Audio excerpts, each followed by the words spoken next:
How to recover deleted pages and profiles on Facebook. Tap on your menu icon, which is your profile icon at the top. Now from here, go ahead and tap on settings and privacy and go to privacy shortcut option. Now scroll down and under your Facebook information, tap on access your Facebook information, which is at the top option. Just tap on that. Now here scroll down and tap on download your information. Now wait for it to load. It might take a while. Now all you have to do is deselect all these options and just go ahead and tap on pages. And once you are done with it, just go ahead and tap on create a file.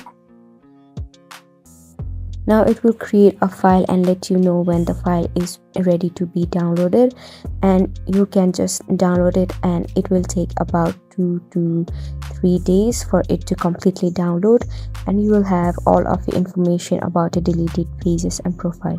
Wasn't it simple? Hopefully this video was helpful, and thank you so much for watching.